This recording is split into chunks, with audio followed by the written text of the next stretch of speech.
Hello everyone. Today once again I am there in front of you and we together are going to continue with our few of the new topics in that series. Today we are going to start with the duplicate genes, and duplicate itself, the name indicates that there is a copy of something original. ठीक है, original की copy duplicate कहलाती है. ठीक है, so these are basically two or more independent genes present on different chromosomes. ये कैसे chromosome है, सॉरी जीन्स हैं जो कि अलग अलग या फिर डिफरेंट क्रोमोसोम्स के ऊपर पाए जाते हैं. But whatever the phenotype they are going to produce, that is identical or somewhat similar to the original one. ठीक है, तो कोई अगर डुप्लीकेट जीन है तो वो वैसा ही फिनोटाइप प्रोड्यूस करेगा जैसा कि ओरिजिनल वाला करता है. ठीक है, they produce the same phenotype whether present in homozygous condition or they are in a heterozygous state. तो ये फिनोटाइप जो प्रोड्यूस किया जाएगा वो चाहे वो होमोजाइगस कंडीशन में हो या फिर वो हेट्रोजाइगस कंडीशन में हो जीन, तो दोनों ही कंडीशन में वो एक ही जैसा फिनोटाइप प्रोड्यूस करेगा. ठीक है, तो ये था आपका duplicate genes. Now next in the series we are having a pleiotropic genes. Pleiotropic basically stand for when the simple gene which is going to affect many aspect of phenotype. एक gene जो कि कई सारे phenotypes के ऊपर effect डालता हो. ठीक है, और it control several phenotypes. So here what is the important thing, one simple gene is going to affect different phenotypes. So it is said to be pleiotropic gene and this process is called pleiotropy. तो please make it clear, एक gene जब एक से ज़्यादा phenotypes को control करता है तो वो प्लियोट्रॉफिक जीन कहलाता है. प्लियोट्रॉफिक जीन में not have equal influence on all the traits they control. ज़रूरी नहीं है कि वो सारे ट्रेट्स जिन पे इन्फ्लुएंस कर रहा हो उस पर इक्वली कंट्रोल करे, but it will be controlling more than one trait. ठीक है, example here we have taken sickle cell anaemia है, फेनिलकेटोन्यूरिया है. So one example I am going to explain, that is the sickle cell anaemia. So इसमें क्या होता है, the gene which cause this disease alters the type of haemoglobin. इसमें जो gene इसको effect करता है उस जीन में क्या हो जाता है, म्यूटेशन हो जाता है. उस म्यूटेशन होने की वजह से वो हीमोग्लोबिन को मॉडिफाई करता है और आरबीसी के शेप को चेंज कर देता है. तो एक जीन ने कैसे टाइप ऑफ हीमोग्लोबिन को भी मॉडिफाई किया और आरबीसी को भी कैसे मॉडिफाई किया, this is what we are going to see in the expanded form of the example. Another is phenylketonuria. इसमें क्या होता है, mutation of a gene that codes for the enzyme, जो कि एंजाइम जिसको कोड करता था फेनिलएलानाइन हाइड्रोक्सिलेज को, results in a phenotypic expression, जिसका फिनोटिपिक एक्सप्रेशन कैसा आता है, characterize by mental retardation and reduction in hair and skin pigmentation. उसमें मॉडिफाई होने की वजह से ये डिसीज हो जाता है. ठीक है, तो पहले हम सिकल सेल एनीमिया देख लेते हैं. Sickle cell anaemia is basically cause by mutation. Mutation क्या होता है, tell you, it is a sort of sudden drastic change. ठीक है, जो अचानक से आया हुआ चेंज है वो केमिकल की वजह से हो सकता है, किसी फिजिकल यूवी रेडिएशन की वजह से हो सकता है, किसी केमिकल का. ठीक है, तो उस म्यूटेशन की वजह से कोई भी जीन में अगर चेंज आ जाता है तो वो चेंज बेसिकली कहाँ आ रहा है, आपका हीमोग्लोबिन की बीटा चेन में. तो अभी हीमोग्लोबिन की बीटा चेन क्या होती है, first of all that we should understand this one. Haemoglobin molecule जो है वो 4 पॉलीपेप्टाइड चेन से बना हुआ स्ट्रक्चर है, जिसमें 2 अल्फा चेन्स होती हैं और 2 बीटा चेन्स होती हैं. Okay, 2 alpha chains are there and 2 beta chains are there. So in one of the beta chain this mutation has taken place. तो बीटा चेन में हुआ है ये म्यूटेशन, किसमें, हीमोग्लोबिन की beta chain. Okay, so the most common cause of sickle cell anemia is the single amino acid mutation in the beta chain of human hemoglobin. Human haemoglobin के beta chain में कुछ difference आया है. ठीक है, वो change क्या है, ये आपके लिए बहुत इंपॉर्टेंट है. वो चेंज ये है कि उस चेन में जहाँ पर 6th पोजीशन पे जो ग्लूटामिक एसिड है उसको रिप्लेस कर दिया गया है वेलिन से. ठीक है, this cause the body to produce a new form of haemoglobin, जिसकी वजह से अब एक ऑल्टर्ड मॉडिफाइड हीमोग्लोबिन तैयार हुआ है जिसका नाम है हीमोग्लोबिन एस. ये एस है सिकल सेल का सिंबल. ठीक है, जबकि जब वो नॉर्मल हीमोग्लोबिन था तो हम उसको कैसे लिखते थे, HbA. Okay, so this was the regular one and this is the modified one. Modified all because of the mutation caused in the beta chain of the hemoglobin. Got it? So this modification has lead to the disease condition that is sickle cell anemia. So this HBS cause the red blood. Another thing which is going to be caused because of that point mutation, वो छोटा सा change की वजह से जो दूसरा effect आया है वो आया है आरबीसी पे, कि जो आरबीसी का नॉर्मल शेप था वो अब सिकल शेप आ चुका है. सिकल मतलब the sort of structure that is somewhat similar to the structure of less than half moon. ठीक है, rather than the usual doughnut shape, harder and less flexible. तो उसकी ऑक्सीजन होल्डिंग कैपेसिटी भी कम हो जाएगी इसी की वजह से, क्योंकि वो अब सिकल शेप में आ गया है. तो अब आपने देखा कि how one gene has affected the structure of the haemoglobin as well as the structure of the RBC. So this is what is known as pleiotropy. One gene affect two phenotypes. So here it is. So here you can see that one gene can modify the molecular structure of hemoglobin as well as it can change the shape of RBC. Here you can see that this is a chain, beta chain which is there in the hemoglobin. तो यहाँ पे आप देखिए जो normal chain में glutamic acid होता है 6 position पे, 1 2 3 4 5 6. तो ये 6 पोजीशन पे जो ग्लूटामिक एसिड था it got replaced by the valine. This is all because of the mutation.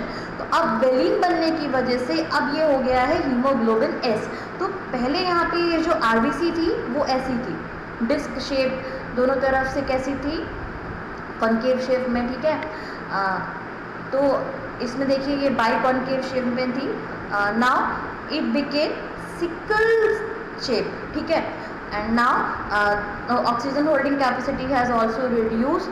तो यहाँ पे क्या होगा, this sickle cell are going to block the pathway. ठीक है, इन द ब्लड वेसल. तो वहाँ पे क्या होगा, ब्लॉकेज होगा. ठीक है, this is what is known as sickle cell anaemia. And one more thing कि because of the sickle cell anaemia these patient are basically not affected to the diseases like malaria. इनको malaria नहीं होता है. ठीक है, तो this advantage they got because of the sickle cell anaemia. So now next what we are going to talk today is all about the polygenic interaction. ठीक है, आपने प्लियोट्रॉफी में देखा one gene was affecting more than one phenotype. अभी यहाँ पे क्या हो रहा है, यहाँ पे कई सारे जीन्स किसी एक पर्टिकुलर फिनोटाइप को इफेक्ट कर रहे हैं. So here we are going to take the example of skin color in humans, but before that I'll tell you the definition in detail.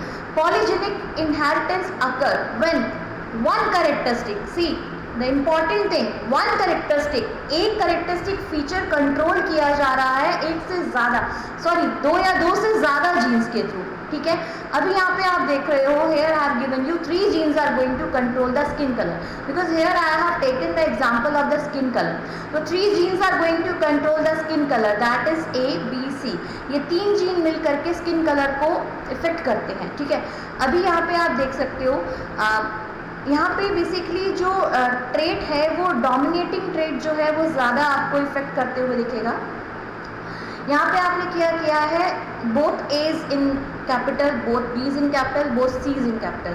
तो यहाँ पे सब के सब डोमिनेटिंग है. अगर ऐसा कॉम्बिनेशन बनेगा जिसमें 6 डोमिनेंट्स होंगे तो वो कलर कैसा देंगे, ब्लैक कलर. इसमें मैक्सिमम मेलेनिन का डिपोजिशन होगा. मेलेनिन मतलब जो कलर प्रोवाइडिंग एजेंट होता है, जो हमारा स्किन कलर होता है, that is all because of the presence of the melanin. तो because of the 6 D's, 6 dominating gene होने की वजह से, जीन ऑन के एलीज होने की वजह से यहाँ पे आपको मिलेगा कलर ब्लैक. तो अब यहाँ पे देख लीजिए 1 A upper case, another A lower case, same with B, same with C, 1 upper case 1 lower case. तो क्योंकि यहाँ पे 3 डोमिनेटिंग है और 3 रिसेसिव हैं, तो इसलिए यहाँ पे कंडीशन जो डेवलप होगी वो इंटरमीडिएट यानी कि व्हीटिश कलर आएगा. और यहाँ पे आप देख सकते हो सारे के सारे लोअर केस में है. All the A's, all the B, all the C's are there in a small letter or the lower case. That is the reason here there will be albino, or you can consider that no melanin will be there. यहाँ पे melanin का deposition नहीं है और यहाँ पे maximum है, तो यहाँ पे 0 dominant होने की वजह से ये albino कहलाएंगे. ठीक है, and one more thing, when you are going to cross a black along with the albino, they are also, this intermediate is also known as mulattoes. ठीक है, अब आप यहाँ पे ये जो आपको मैंने एक डाटा दिया है ये आपको लर्न करना है so that you can solve the Punnett square easily, ठीक है। इफ ऑल द डोमिनेटिंग यानी 6 dominating 6 dominates are there then the skin colour will be black, ठीक है। और 5 डोमिनेटिंग है तो वेरी डार्क, 4 है तो डार्क होगा, ऐसे ही 3 हो गई तो आपको जानते ही हैं 3 मीन्स इंटरमीडिएट, 3 से नीचे आने पे 2 fair, 1 dominating very fair, and if 0 dominate मतलब है ही नहीं है, कोई डोमिनेट नहीं है, then albino. So this is what you have to remember so as to continue in this one. Now what we are supposed to do over here, we are going to cross in between the black and the albino. जब आप इन दोनों के बीच में cross कराओगे तो आपको F1 generation में जो मिलेगा वो एक इंटरमीडिएट मिलेगा, ठीक है, ये इंटरमीडिएट आपको मिलेगा F1 जनरेशन में. Now so as to get the F2 generation you are supposed to do the cross in between the F1 generation, that is this genotype is going to be get crossed with the another organism having the same genotype. So here heterozygous. In an example using 2 parents heterozygous for each of the melanin producing genes, this condition, it is possible to see how the additive effect and combination of alleles result in all the possible genotype. अब आप यहाँ पे देखोगे कि और कैसे आपको possible genotypes मिलते हैं. So here is a picture. Now when you are going to make a cross in between the F1 generation, then you will be able to get the 8 gametes over there.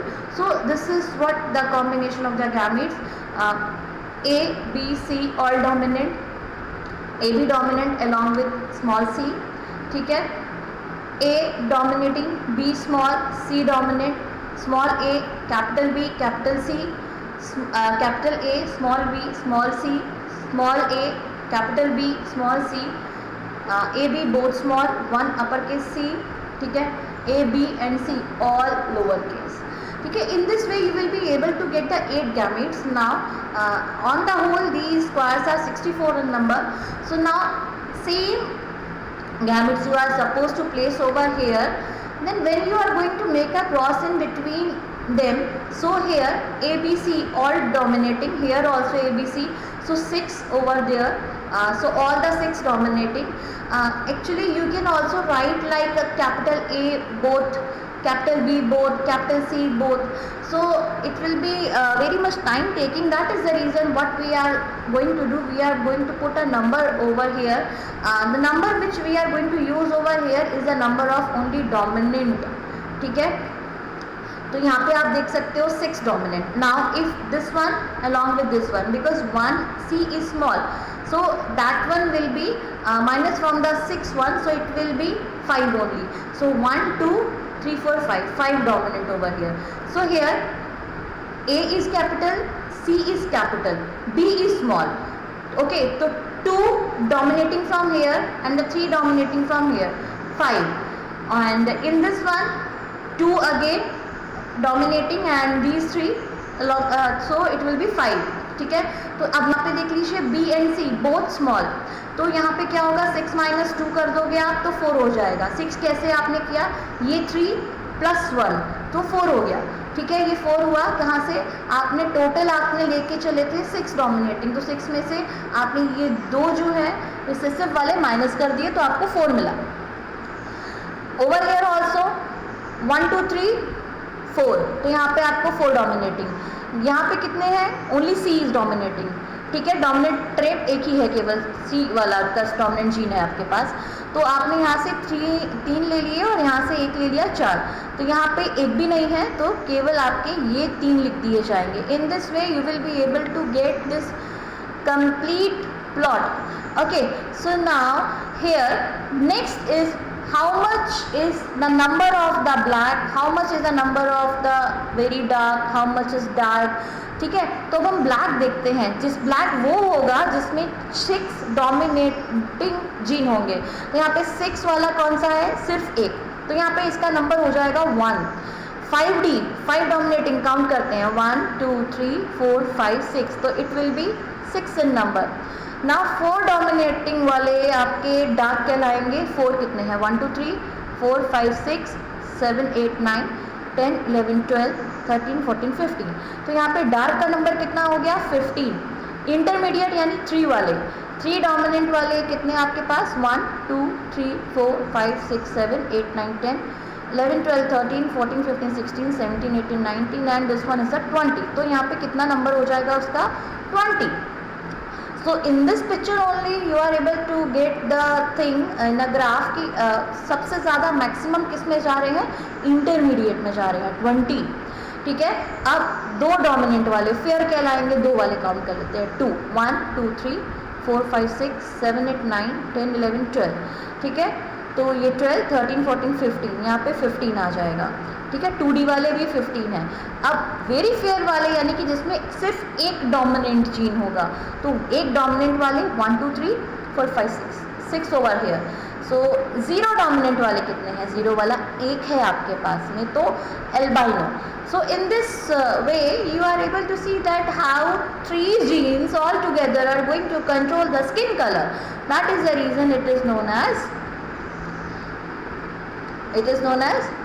polygenic interaction. ठीक है, now this is a graph for the Punnett square which you have made in the previous slide. So here you are able to see that ये आपका सबसे कम 1 black 1 albino. ठीक है, अभी ये देखिए वाइट आपका, white you can consider albino also. तो ये ब्लैक कितना है 1 है, भी वेरी डार्क में 6 है, ऑलमोस्ट हेयर ऑल्सो सेम 6, 1। ठीक है, अभी डार्क में कितने आपके पास में 15 आए थे, तो ये भी 15 ही है, फेयर और डार्क दोनों। But the maximum generation is there in case of intermediate, that is mulattoes. Mulattoes are 20 in number. So this was all about basically the polygenic inheritance, जिसमें कि आपने देखा कि 3 genes are cumulatively controlling the one character, that is the skin color in humans. ठीक है, so this was all about the polygenic inheritance. Do this much for today. Thank you.